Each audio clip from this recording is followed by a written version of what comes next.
और केमिस्ट्री का हमारा पहला क्वेश्चन आपका आर्मी नर्सिंग असिस्टेंट के एग्जाम में एआरओ लखनऊ के 2012 में पूछा गया था। इसमें पूछ के आ रहा है कि निम्नलिखित में से कौन सी हेक्सासाइन ऑफ फेरेट आयन में लोहे की सही ऑक्सीकरण संख्या होती है, और जिसके चार ऑप्शन क्या दिए गए हैं। पहला हमारा +2, दूसरा है +3, तीसरा है +4 और चौथा क्या है -2। इसका सही आंसर क्या हो जाएगा? इसका सही आंसर हमारा ऑप्शन नंबर ए हमारा बिल्कुल सही हो जाएगा। यानी निम्नलिखित में से कौन सी हेक्सासाइनोफेरेट आयन में लोहे की ऑक्सीकरण संख्या होती है, कितनी होती है? वह हो जाएगी +2 होती है। ऑप्शन नंबर ए हमारा बिल्कुल सही हो जाएगा।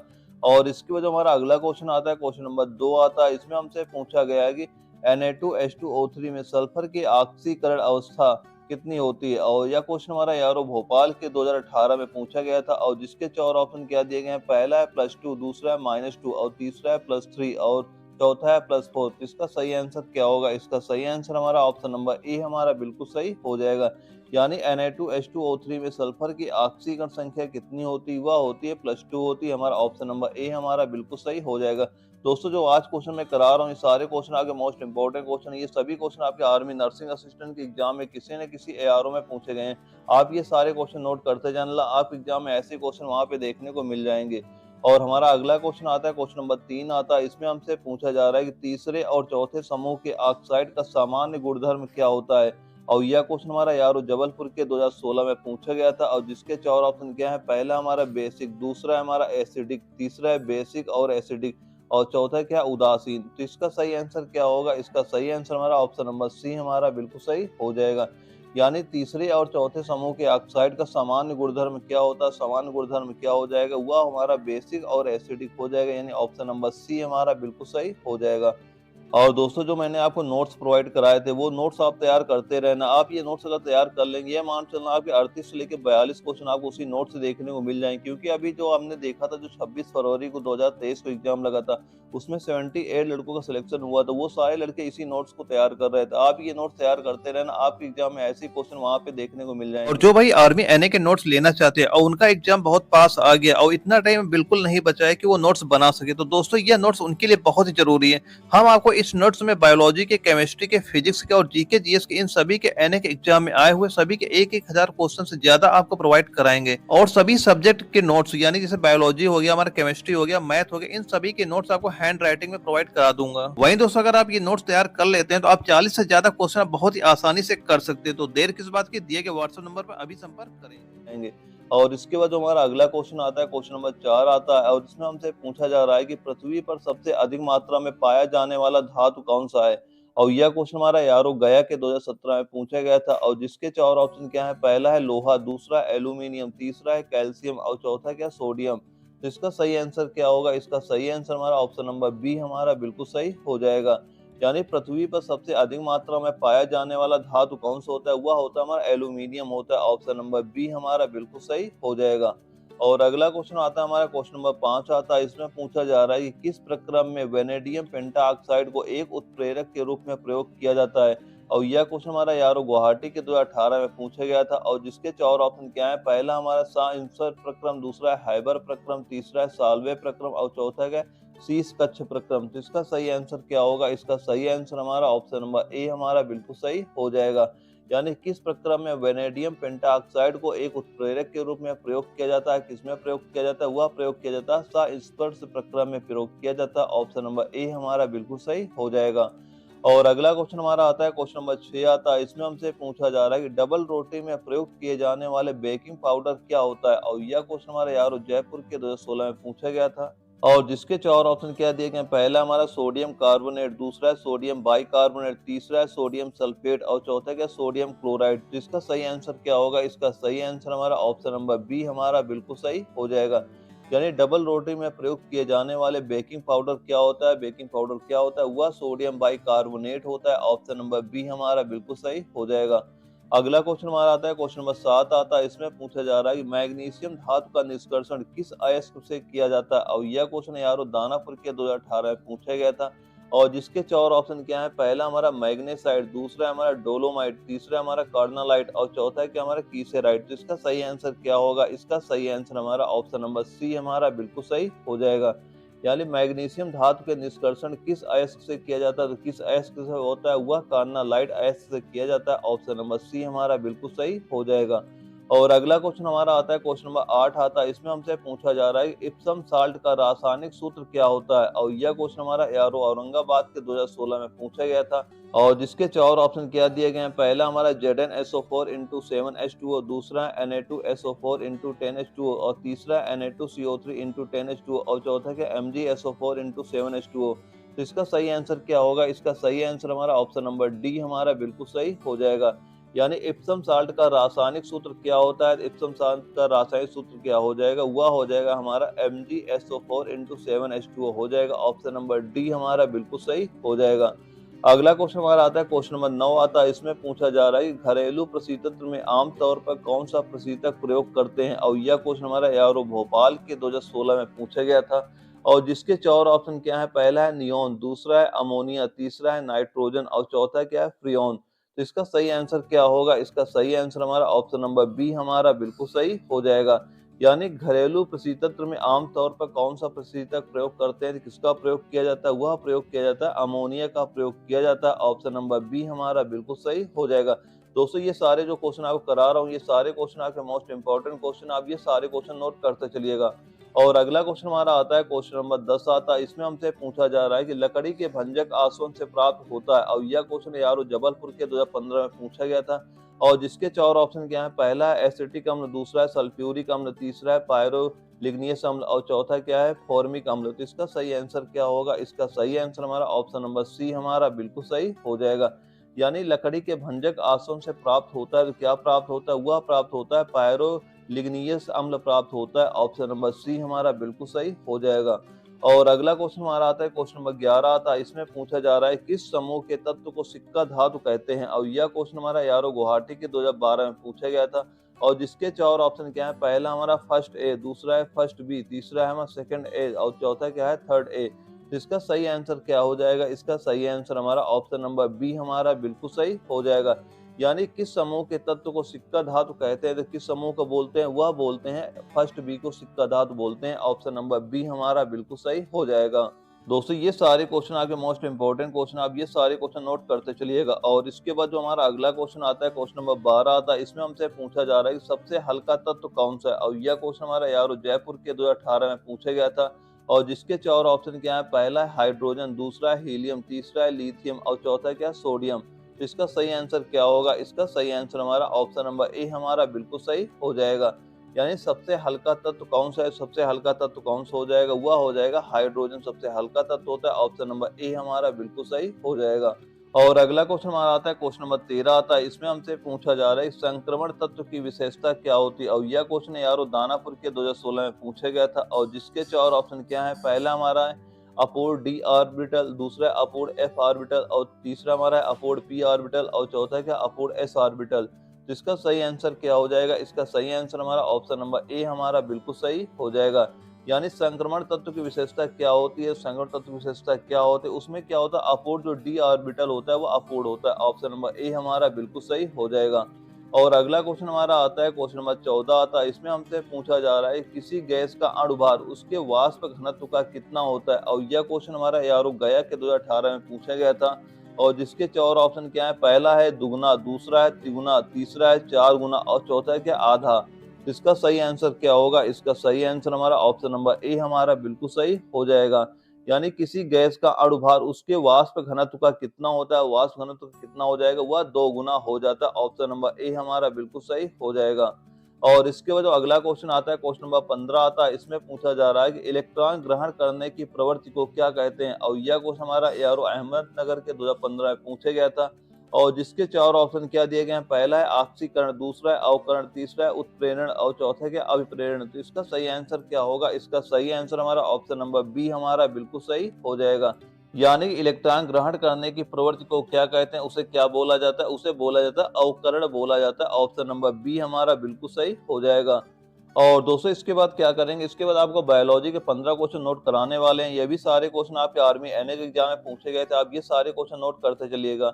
और जो हमारा बायोलॉजी का पहला क्वेश्चन है क्वेश्चन नंबर 16 है, इसमें हमसे पूछा गया है कि शरीर की सबसे बड़ी ग्रंथि कौन सी होती है, और यह क्वेश्चन हमारा यारो ग्वालियर के 2016 में पूछा गया था। और जिसके 4 ऑप्शन क्या है, पहला यकृत, दूसरा अमाशय, तीसरा है लाल ग्रंथि, और चौथा क्या है थायराइड। इसका सही आंसर क्या होगा? इसका सही आंसर हमारा ऑप्शन नंबर ए हमारा बिल्कुल सही हो जाएगा।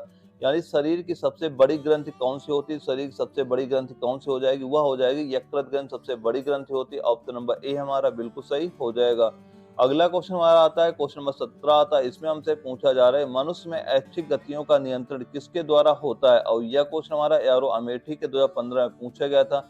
और जिसके 4 ऑप्शन क्या है? पहला हमारा सेरिबेलम, दूसरा है थायराइड और तीसरा है हमारा सेरिब्रम और चौथा क्या है? इनमें से कोई नहीं। इसका सही आंसर क्या होगा? इसका सही आंसर हमारा ऑप्शन नंबर सी हमारा बिल्कुल सही हो जाएगा।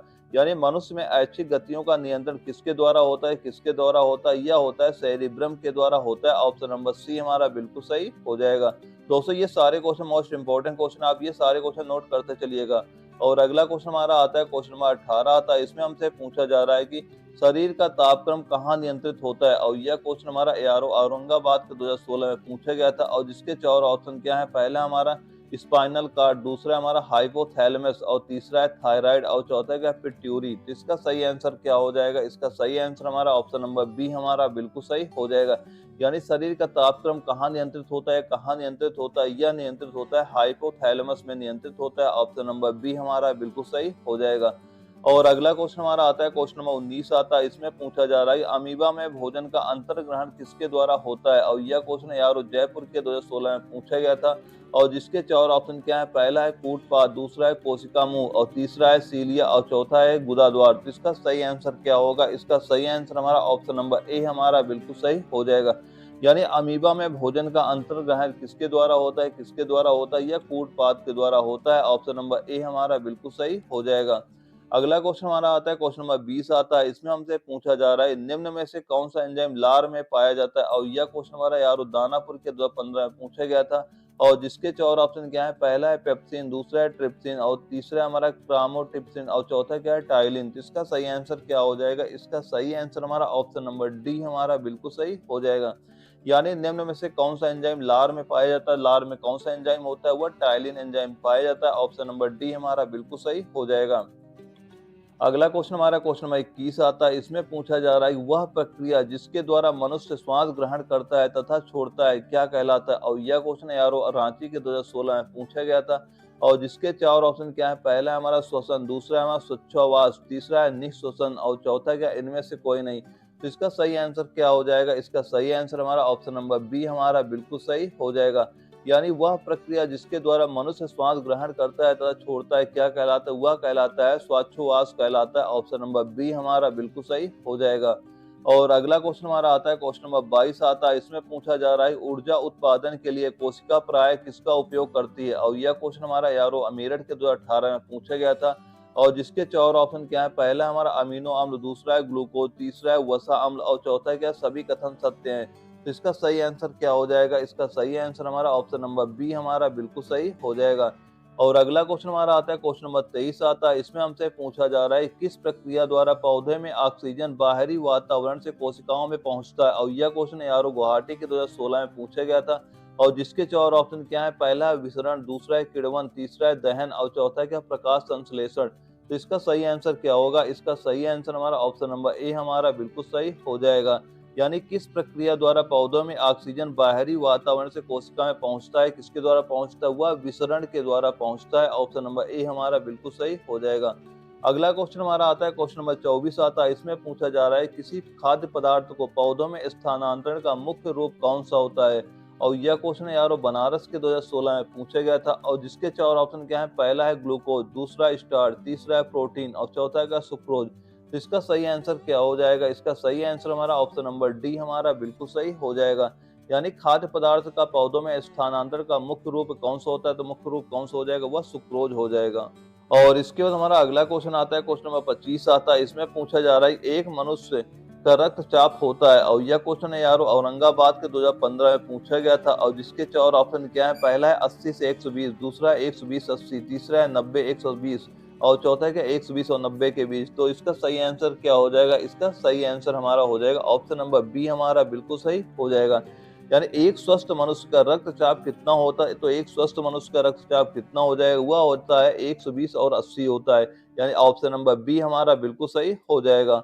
अगला क्वेश्चन हमारा आता है, क्वेश्चन नंबर 26 आता है। इसमें हमसे पूछा गया कि मनुष्य में मस्तिष्क का सबसे बाहरी झिल्ली कौन सी होती है, और यह क्वेश्चन हमारा यारो कोल्हापुर के 2016 में पूछा गया था। और जिसके 4 ऑप्शन क्या है, पहला हमारा पिया मीटर, दूसरा हमारा एरेक्वेनॉइड, तीसरा हमारा ड्यूरामीटर और चौथा क्या है मीटर। तो इसका सही आंसर क्या होगा, इसका सही आंसर हमारा ऑप्शन नंबर सी हमारा बिल्कुल सही हो जाएगा। यानी मनुष्य के मस्तिष्क की सबसे बाहरी झिल्ली क्या होती है, सबसे बाहरी झिल्ली कौन सी हो जाएगी, वह होती है ड्यूरामाइमीटर होती है। ऑप्शन नंबर सी हमारा बिल्कुल सही हो जाएगा। और अगला क्वेश्चन हमारा आता है, क्वेश्चन नंबर 27 आता है। इसमें पूछा जा रहा है मनुष्य के सूंघने की क्षमता को नियंत्रित करता है, और यह क्वेश्चन हमारा यारो दानापुर के 2019 में पूछा गया था। और जिसके 4 ऑप्शन क्या है, पहला हमारा ऑप्टिक पाली, दूसरा हमारा सेरिब्रम, तीसरा हमारा ध्राणेंद्रीय पाली और चौथा क्या इनमें से कोई नहीं। तो इसका सही आंसर क्या होगा, इसका सही आंसर हमारा ऑप्शन नंबर सी हमारा बिल्कुल सही हो जाएगा। यानी मनुष्य के सूंघने की क्षमता को नियंत्रित करता है तो कौन करता है, वह करता है हमारा ध्राणेंद्रीय पाली करता है। ऑप्शन नंबर सी हमारा बिल्कुल सही हो जाएगा। और इसके बाद हमारा अगला क्वेश्चन आता है, क्वेश्चन नंबर 28 आता है। इसमें हमसे पूछा गया है कि फाइकोलॉजी में किसका अध्ययन किया जाता है, और यह क्वेश्चन हमारा यारो जबलपुर के 2018 में पूछा गया था। और जिसके 4 ऑप्शन क्या है, पहला है कवक, दूसरा है शैवाल, तीसरा है विषाणु और चौथा है यह सभी। तो इसका सही आंसर क्या हो जाएगा, इसका सही आंसर हमारा ऑप्शन नंबर बी हमारा बिल्कुल सही हो जाएगा। यानी फाइकोलॉजी में किसका अध्ययन किया जाता है, फाइकोलॉजी में किसका अध्ययन होता है, वह शैवालों का अध्ययन किया जाता है। ऑप्शन नंबर बी हमारा बिल्कुल सही हो जाएगा। दोस्तों ये सारे क्वेश्चन आपके मोस्ट इंपॉर्टेंट क्वेश्चन, आप ये सारे क्वेश्चन सॉल्व कर लेना, और प्लस मेरे जो नोट्स आपको प्रोवाइड करा ये नोट्स तैयार कर लेना। ये दोनों अगर आप तैयार कर लेते हैं, आप जब भी आप अपना आर्मी एनए एग्जाम देने जाएंगे, वहां भी ये मान चलिएगा आपके 48 से 42 क्वेश्चन आपको वहां से देखने को मिल जाएंगे। आपको ना तो कोई बुक लेनी पड़ेगी ना कुछ लेना पड़ेगा, बस आप मेरे जो नोट्स प्रोवाइड करा रहा हूँ वो तैयार कर लेना है। नोट्स में क्या करें, आपको 15 ओरिजिनल पेपर प्रोवाइड कराऊंगा वहाँ पे, और आपको यहाँ पे 50 प्रैक्टिस सेट भी आपको वहाँ पे मिल जाएंगे। और इसके बाद जो हमारा अगला क्वेश्चन आता है, क्वेश्चन नंबर 29 आता है। इसमें हमसे पूछा जा रहा है कि डेंड्रोलॉजी का संबंध किससे होता है, और यह क्वेश्चन यारो भोपाल के 2015 में पूछा गया था। और जिसके 4 ऑप्शन क्या है, पहला हमारा पौधों के अध्ययन से, दूसरा है पुष्पों के अध्ययन से, तीसरा है वृक्षों के अध्ययन से और चौथा क्या है झाड़ियों के अध्ययन से। इसका सही आंसर क्या हो जाएगा, इसका सही आंसर हमारा हो जाएगा ऑप्शन नंबर डी हमारा बिल्कुल सही हो जाएगा। यानी डेंड्रोलॉजी का संबंध किससे है, तो डेंड्रोलॉजी का संबंध किससे हो जाएगा, वह हो जाएगा झाड़ियों के अध्ययन से हो जाएगा। ऑप्शन नंबर डी हमारा बिल्कुल सही हो जाएगा। और इसके बाद जो अगला क्वेश्चन आता है, क्वेश्चन नंबर 30 आता है। इसमें पूछा जा रहा है वे पौधे जिनमें कभी पुष्प नहीं बनते हैं क्या कहलाते हैं, और यह क्वेश्चन हमारा यारो मेरठ के 2017 में पूछा गया था। और जिसके 4 ऑप्शन क्या है, पहला हमारा क्रिप्टोगेम, दूसरा हमारा एंजियोस्पर्म, तीसरा हमारा जिम्नोस्पर्म और चौथा क्या इनमें से कोई नहीं। तो इसका सही आंसर क्या हो जाएगा, इसका सही आंसर हमारा ऑप्शन नंबर ए हमारा बिल्कुल सही हो जाएगा। यानी वे पौधे जिनमें कभी पुष्प नहीं बनते हैं क्या कहलाते हैं, वो क्या कहलाते हैं, वो कहलाते हैं क्रिप्टोगेम्स कहलाते हैं। ऑप्शन नंबर ए हमारा बिल्कुल सही हो जाएगा। और दोस्तों इसके बाद क्या करेंगे, आपको फिजिक्स के 5 क्वेश्चन नोट कराने वाले, ये भी सारे क्वेश्चन आपका आर्मी एनए के एग्जाम में पूछे गए थे। और जो हमारा फिजिक्स का पहला क्वेश्चन आता है, क्वेश्चन नंबर 31 आता है। इसमें हमसे पूछा गया है कि हम दलदली सड़कों पर क्यों फिसलते हैं, और यह क्वेश्चन हमारा यारो जबलपुर के 2015 में पूछा गया था। और जिसके 4 ऑप्शन क्या है, पहला हमारा गुरुत्वाकर्षण बल, दूसरा हमारा आपेक्षिक वेग, तीसरा है घर्षण की कमी और चौथा क्या है घर्षण की अधिकता। तो इसका सही आंसर क्या हो जाएगा, इसका सही आंसर हमारा ऑप्शन नंबर सी हमारा बिल्कुल सही हो जाएगा। यानी हम दलदली सड़कों पर क्यों फिसलते हैं, घर्षण की कमी के कारण हम फिसलते हैं। ऑप्शन नंबर सी हमारा बिल्कुल सही हो जाएगा। और इसके बाद हमारा अगला क्वेश्चन आता है, क्वेश्चन नंबर 32 आता है। इसमें हमसे पूछा जा रहा है कि किसी ध्वनि स्रोत की आवृत्ति में होने वाले उतार चढ़ाव को क्या कहते हैं, और यह क्वेश्चन हमारा यारो दानापुर के 2018 में पूछा गया था। और जिसके 4 ऑप्शन क्या है, पहला हमारा रमन प्रभाव, दूसरा है डॉपलर प्रभाव, तीसरा हमारा क्रॉम्पटन प्रभाव का और चौथा क्या प्रकाश विद्युत प्रभाव का। इसका सही आंसर क्या हो जाएगा, इसका सही आंसर हमारा ऑप्शन नंबर बी हमारा बिल्कुल सही हो जाएगा। यानी किसी ध्वनि स्रोत की आवृत्ति में होने वाले उतार चढ़ाव को क्या कहते हैं, उसे क्या बोला जाता है, उसे बोला जाता है डॉपलर प्रभाव बोला जाता है। ऑप्शन नंबर बी हमारा बिल्कुल सही हो जाएगा। और इसके बाद हमारा अगला क्वेश्चन आता है, क्वेश्चन नंबर 33 आता है। इसमें हमसे पूछा गया है मानव शरीर की विद्युत प्रतिरोध का परिमाण की कोटि क्या होती है, और यह क्वेश्चन यारो गया के 2017 में पूछा गया था। और जिसके 4 ऑप्शन क्या है, पहला हमारा 10⁻² ओम, दूसरा हमारा 10⁻4 ओम, तीसरा 10⁻6 ओम और चौथा क्या हमारा 10⁻8 ओम। तो इसका सही आंसर क्या हो जाएगा, इसका सही आंसर हमारा ऑप्शन नंबर सी हमारा बिल्कुल सही हो जाएगा। यानी मानव शरीर का विद्युत प्रतिरोध का परिमाण की कोटि क्या होती है, तो परिमाण की कोटि क्या हो जाएगी, वह हो जाएगी 10⁻6 AM हो जाएगी। ऑप्शन नंबर सी हमारा बिल्कुल सही हो जाएगा। और इसके बाद हमारा अगला क्वेश्चन आता है, क्वेश्चन नंबर 34 आता है। इसमें पूछा जा रहा है वायुमंडलीय दबाव को मापने के लिए किस यंत्र का उपयोग किया जाता है, और यह क्वेश्चन हमारा एआरओ नागपुर के 2015 में पूछा गया था। और जिसके चार ऑप्शन क्या है, पहला हमारा हाइड्रोमीटर से, दूसरा है बैरोमीटर से, तीसरा है मैनोमीटर से, और चौथा है क्या, हाइग्रोमीटर से। इसका सही आंसर क्या हो जाएगा? इसका सही आंसर हमारा ऑप्शन नंबर बी हमारा बिल्कुल सही हो जाएगा। यानी वायुमंडलीय दबाव को मापने के लिए किस यंत्र का उपयोग किया जाता है, किस यंत्र का उपयोग होता है, वह बैरोमीटर का उपयोग होता है। ऑप्शन नंबर बी हमारा बिल्कुल सही हो जाएगा। और अगला क्वेश्चन हमारा आता है, क्वेश्चन नंबर 35 आता है। इसमें पूछा जा रहा है एक बार बराबर होता है, और यह क्वेश्चन हमारा एआरओ बंगलौर के 2016 में पूछा गया था। और जिसके चार ऑप्शन क्या है, पहला हमारा 10 की पावर -5 पास्कल, दूसरा है 10 की पावर 7 पास्कल, तीसरा है 10 की पावर 5 पास्कल, और चौथा क्या हमारा 10 की पावर 4 पास्कल। इसका सही आंसर क्या हो जाएगा? इसका सही आंसर हमारा ऑप्शन नंबर सी हमारा बिल्कुल सही हो जाएगा। यानी एक बार बराबर होता है, एक बार किसके बराबर होता है? वह बराबर होता है हमारा 10 की पावर 5 पास्कल के बराबर होता है। ऑप्शन नंबर सी हमारा बिल्कुल सही हो जाएगा। और दोस्तों इसके बाद क्या करेंगे, आपको मैथमेटिक्स से 5 क्वेश्चन नोट कराने वाले हैं। मैथ के जो क्वेश्चन आते हैं बिल्कुल नॉर्मल से आते हैं, आप यही सारे क्वेश्चन सॉल्व करते रहना। आप इससे कोई भी क्वेश्चन आपको बाहर नहीं जाना है, बस आप ये सारे क्वेश्चन सॉल्व कर लेना।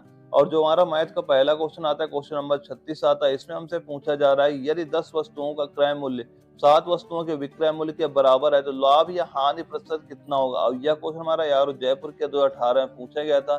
तो इसे कैसे सॉल्व करेंगे, इसमें जो जो वैल्यू दी जा रही है सबसे पहले वो वैल्यू हम लिख लेंगे। यहाँ बताया जा रहा है कि 10 वस्तुओं का क्रय मूल्य को हम लिख देते हैं सीपी, और विक्रय मूल्य लिख लेते हैं हम एसपी। यानी ये हो गया हमारा कास्ट प्राइस, ये हो गया हमारा सेलिंग प्राइस। इसमें बता रहा है 10 वस्तुओं का क्रय मूल्य, यानी 10 वस्तुओं का क्रय मूल्य 7 वस्तुओं के विक्रय मूल्य के बराबर है। अब इसमें क्या करेंगे, जो यहाँ पे हो गया हमारा सीपी हो गया, और एसपी को हम क्या ले आते हैं नीचे, यानी जो हमारे विक्रय मूल्य को नीचे ले आते हैं। यहाँ पे कितना लिखा है, यहाँ पे 7 हो गया, और ये 10 यहाँ पे नीचे आएगा, कितना हो जाएगा, बटे 10 हो जाएगा।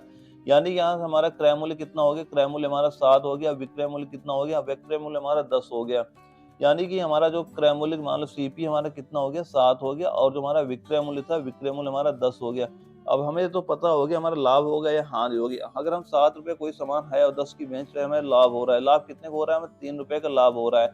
और इससे हमसे पूछ रहा है कि लाभ होगा या हानि होगा। हानि तो होगा ही नहीं, होगा क्या, हमारा लाभ होगा। कितने का लाभ हो रहा है, 3 रुपए का लाभ हो रहा है। और हमसे पूछा क्या जा रहा है, प्रतिशत, प्रतिशत लाभ कितना होगा। तो प्रतिशत लाभ के लिए नीचे क्या लिखें, बटे क्रय मूल्य लिख देते हैं। क्रय मूल्य कितना है, क्रय मूल्य हमारा कितना है, 7 है।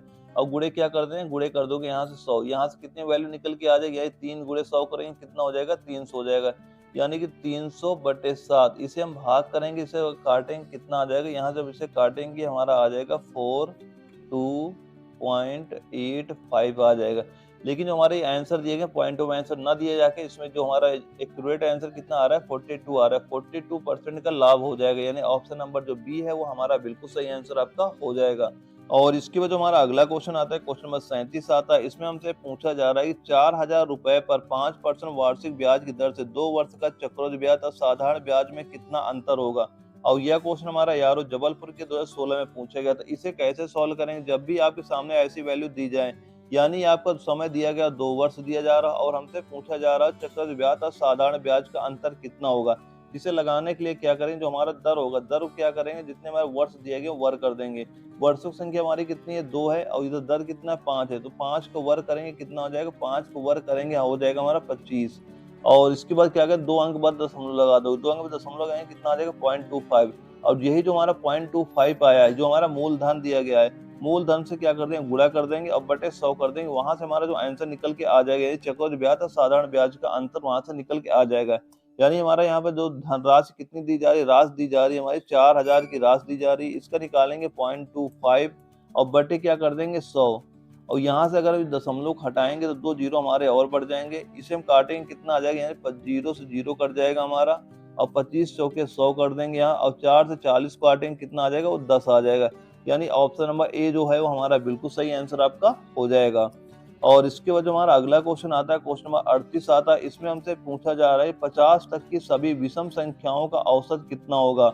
और यह क्वेश्चन हमारा यारो औरंगाबाद के 2016 में पूछा गया था। और इसे कैसे सॉल्व करें, जब भी आपके सामने ऐसी वैल्यू दी जाए और उसमें जो अंतर होता है क्रमिक दिया गया हो, यानी कि सम हो, विषम हो या क्रमिक संख्या हो, उसे कैसे सॉल्व करेंगे। यहाँ पूछा जा रहा है 50 तक की सभी विषम संख्याओं का औसत कितना होगा। तो सबसे पहली विषम संख्या 1 हो जाएगी, और उसके बाद क्या होगी, 3 होगी, फिर 5 होगी, ऐसे हम चलते जाएंगे। लास्ट में कितना आएगा, 49 आएगा। और हमसे पूछा क्या जा रहा है, औसत पूछा जा रहा है। तो औसत कैसे निकालेंगे, हम निकालेंगे पहली संख्या जोड़ देंगे और आखिरी संख्या जोड़ के बटे कर देंगे 2, वहीं से हमारा आंसर निकल के आ जाएगा। पहली संख्या कितनी हमारी 1 है और आखिरी संख्या कितनी हमारी 49 है, और दोनों को जोड़ के क्या कर देंगे, बटे 2 कर देंगे, वहां से आंसर हमारा निकल आएगा।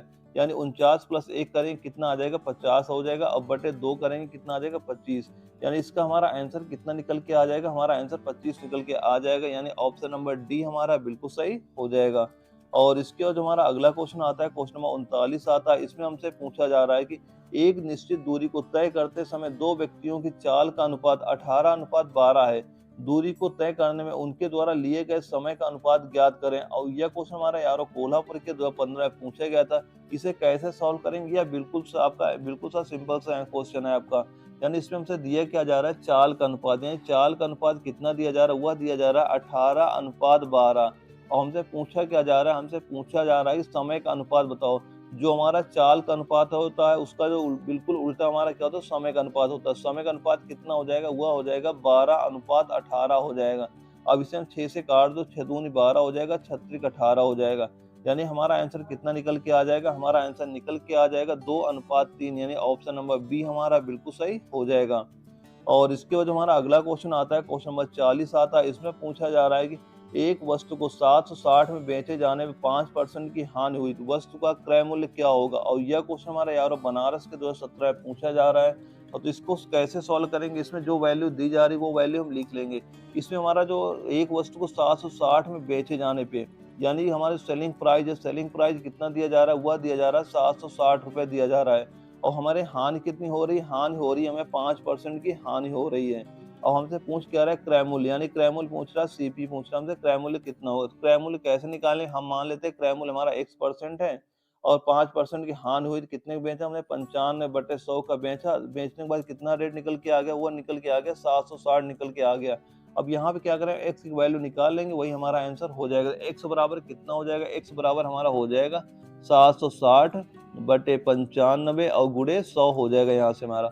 और काटेंगे कितना हो जाएगा, हम काटेंगे यानी इसे काटेंगे 760 कितना आ जाएगा, ये आ जाएगा 8 हो जाएगा। और 8 गुणे 100, 8 गुणे 100 बराबर कितना हो जाएगा, वह हो जाएगा हमारा 800 रुपया हो जाएगा। यानी क्रय मूल्य कितना निकल के आ जाएगा, क्रय मूल्य हमारा निकल के आ जाएगा। ऑप्शन नंबर ए हमारा बिल्कुल सही हो जाएगा। और दोस्तों इसके बाद क्या करेंगे, आपको जीके जीएस के 10 क्वेश्चन नोट कराने वाले हैं। ये भी सारे क्वेश्चन नोट कर लेना। ये भी सारे क्वेश्चन आपके आर्मी नर्सिंग असिस्टेंट एग्जाम में पूछे गए और आपके एग्जाम में ऐसे क्वेश्चन वहां पे देखने को मिल जाएंगे। और जो हमारा जीके का पहला क्वेश्चन आता है, क्वेश्चन नंबर 41 आता है। इसमें हमसे पूछा जा रहा है कि आंध्र प्रदेश का क्लासिकल नृत्य कौन सा होता है। और यह क्वेश्चन हमारा यारो भोपाल के 2018 में पूछा गया था। और जिसके 4 ऑप्शन क्या है, पहला है हमारा भरतनाट्यम, दूसरा है कथकली, तीसरा है ओडिसी और चौथा क्या है कुचिपुड़ी। तो इसका सही आंसर क्या हो जाएगा, इसका सही आंसर हमारा ऑप्शन नंबर डी हमारा बिल्कुल सही हो जाएगा। यानी आंध्र प्रदेश का क्लासिकल नृत्य कौन सा होता है, वह होता है कुचिपुड़ी होता है। ऑप्शन नंबर डी हमारा बिल्कुल सही हो जाएगा। और अगला क्वेश्चन हमारा आता है, क्वेश्चन नंबर 42 आता है। इसमें हमसे पूछा जा रहा है सबसे प्राचीन वैदिक साहित्य कौन सा होता है। और यह क्वेश्चन हमारा यारो अहमदनगर के 2013 में पूछा गया था। और जिसके 4 ऑप्शन क्या है, पहला हमारा रामायण, दूसरा है ऋग्वेद, तीसरा है यजुर्वेद और चौथा क्या है रघुवंश। इसका सही आंसर क्या हो जाएगा, इसका सही आंसर हमारा ऑप्शन नंबर बी हमारा बिल्कुल सही हो जाएगा। यानी सबसे प्राचीन वैदिक साहित्य कौन सा होता है, वह होता है ऋग्वेद होता है। ऑप्शन नंबर बी हमारा बिल्कुल सही हो जाएगा। दोस्तों ये सारे क्वेश्चन मोस्ट इंपोर्टेंट क्वेश्चन, आप ये सारे क्वेश्चन नोट करते चलिएगा। और अगला क्वेश्चन हमारा आता है, क्वेश्चन नंबर 43 आता है। इसमें हमसे पूछा जा रहा है निम्नलिखित में से किस मंदिर का निर्माण चंदेल शासकों ने कराया था। और यह क्वेश्चन हमारा यार जबलपुर के 2016 में पूछा गया था। और जिसके 4 ऑप्शन क्या है, पहला हमारा खजुराहो, दूसरा है मीनाक्षी और तीसरा है सूर्य और चौथा क्या है तिरुपति। तो इसका सही आंसर क्या हो जाएगा, इसका सही आंसर हमारा ऑप्शन नंबर ए हमारा बिल्कुल सही हो जाएगा। यानी निम्नलिखित में से किस मंदिर का निर्माण चंदेल शासकों ने कराया था। तो किस मंदिर का निर्माण चंदेल शासकों ने कराया था, वह खजुराहो मंदिर का निर्माण चंदेल शासकों ने कराया था। ऑप्शन नंबर ए हमारा बिल्कुल सही हो जाएगा। और अगला क्वेश्चन हमारा आता है, क्वेश्चन नंबर 44 आता है। इसमें पूछा जा रहा है एफिल टावर स्थित है। और यह क्वेश्चन हमारा यारो लखनऊ के 2015 में पूछा गया था। और जिसके 4 ऑप्शन क्या है, पहला है न्यूयॉर्क में, दूसरा है लंदन में, तीसरा है पेरिस में और चौथा है क्या हमारा टोरंटो में। इसका सही आंसर क्या होगा, इसका सही आंसर हमारा ऑप्शन नंबर सी हमारा बिल्कुल सही हो जाएगा। यानी एफिल टावर कहाँ पे स्थित है, एफिल टावर कहाँ पे स्थित है, यह पेरिस में स्थित है। ऑप्शन नंबर सी हमारा बिल्कुल सही हो जाएगा। और इसके बाद हमारा अगला क्वेश्चन आता है, क्वेश्चन नंबर 45 आता है। इसमें हमसे पूछा गया है कि भारतीय शिक्षा का मैग्ना कार्टा कहा जाता है। और यह क्वेश्चन हमारा यारो गुवाहाटी के 2016 में पूछा गया था। और जिसके 4 ऑप्शन क्या है, पहला हमारा वुड के घोषणा पत्र 1854 को, दूसरा है हंटर आयोग 1882 के प्रतिवेदन को, और तीसरा क्या है, रैले आयोग 1902 के प्रतिवेदन को, और चौथा क्या है, सलेंडर आयोग 1917 के प्रतिवेदन को। इसका सही आंसर क्या हो जाएगा? इसका सही आंसर हमारा ऑप्शन नंबर ए हमारा बिल्कुल सही हो जाएगा। यानी भारतीय शिक्षा का मैग्ना कार्टा कहा जाता है, किसे बोला जाता है? वह बोला जाता है वुड के घोषणा पत्र 1854 को मैग्ना कार्टा बोला जाता है। ऑप्शन नंबर ए हमारा बिल्कुल सही हो जाएगा। और इसके बाद हमारा अगला क्वेश्चन आता है, क्वेश्चन नंबर 46 आता है। इसमें पूछा जा रहा है भूकंप में धरातली तरंगे होती हैं। और यह क्वेश्चन है यारो दिल्ली कैंट के 2018 में पूछा गया था। और जिसके 4 ऑप्शन क्या है, पहला है गौण तरंगे, दूसरा एल तरंगे, तीसरा है प्राथमिक तरंगे, और चौथे क्या प्राथमिक एवं गौण तरंगे दोनों। तो इसका सही आंसर क्या होगा? इसका सही आंसर हमारा ऑप्शन नंबर बी हमारा बिल्कुल सही हो जाएगा। यानी भूकंप में धरातली तरंगे होती हैं, तो कैसी होती हैं? यह होती हैं हमारी एल तरंगे होती हैं। ऑप्शन नंबर बी हमारा बिल्कुल सही हो जाएगा। और अगला क्वेश्चन हमारा आता है, क्वेश्चन नंबर 47 आता है। इसमें हमसे पूछा जा रहा है समान वर्षा होने वाले क्षेत्रों को जोड़ने वाली रेखा कही जाती है। और यह क्वेश्चन यारो जबलपुर के 2018 में पूछा गया था। और जिसके 4 ऑप्शन क्या है, पहला है आइसोबार, दूसरा है आइसोसाइड, तीसरा है हमारा आइसोथर्म, और चौथा क्या है आइसोहेलामाइन। इसका सही आंसर क्या हो जाएगा? इसका सही आंसर हमारा ऑप्शन नंबर बी हमारा बिल्कुल सही हो जाएगा। यानी समान वर्षा होने वाले क्षेत्रों को जोड़ने वाली रेखा कही जाती है, क्या कही जाती है? वह कही जाती है आइसोहाइड कही जाती है। ऑप्शन नंबर बी हमारा बिल्कुल सही हो जाएगा। और अगला क्वेश्चन हमारा आता है, क्वेश्चन नंबर 48 आता है। इसमें पूछा जा रहा है मौलिक कर्तव्यों को निर्धारित किया गया है। और यह क्वेश्चन हमारा यारो भोपाल के 2017 में पूछा गया था। और जिसके 4 ऑप्शन क्या है, पहला है हमारा 44वें संविधान संशोधन द्वारा, दूसरा है 43वें संविधान संशोधन द्वारा, और तीसरा है 42वें संविधान संशोधन द्वारा, और चौथा क्या है 39वें संविधान संशोधन द्वारा। इसका सही आंसर क्या होगा? इसका सही आंसर हमारा ऑप्शन नंबर सी हमारा बिल्कुल सही हो जाएगा। यानी मौलिक कर्तव्यों को निर्धारित किया गया है, तो ये कैसे निर्धारित किया गया? यह निर्धारित किया गया 42वें संविधान संशोधन द्वारा निर्धारित किया गया। ऑप्शन नंबर सी हमारा बिल्कुल सही हो जाएगा। और अगला क्वेश्चन हमारा आता है, क्वेश्चन नंबर 49 आता है। इसमें हमसे पूछा गया है कि भारत का सबसे बड़ा खनिज तेल क्षेत्र कौन सा होता है। और यह क्वेश्चन हमारा यारो जयपुर के 2018 में पूछा गया था। और जिसके 4 ऑप्शन क्या है, पहला हमारा कावेरी बेसिन, दूसरा है कच्छ बेसिन, और तीसरा हमारा असम क्षेत्र, और चौथा क्या बम्बई अपतट क्षेत्र। इसका सही आंसर क्या हो जाएगा? इसका सही आंसर हमारा ऑप्शन नंबर डी हमारा बिल्कुल सही हो जाएगा। यानी भारत का सबसे बड़ा खनिज तेल क्षेत्र कौन सा हो जाएगा? वह हो जाएगा बम्बई अपतट क्षेत्र हो जाएगा। ऑप्शन नंबर डी हमारा बिल्कुल सही हो जाएगा। और इसके बाद हमारा अगला क्वेश्चन आता है, क्वेश्चन नंबर 50 आता है। इसमें हमसे पूछा जा रहा है भारत में मसालों का सर्वाधिक उत्पादन कहाँ पर होता है। और यह क्वेश्चन हमारे यारो लखनऊ के 2016 में पूछा गया था। जिसके 4 ऑप्शन क्या दिए गए हैं, पहला हमारा केरल, दूसरा है कर्नाटक, तीसरा है तमिलनाडु, और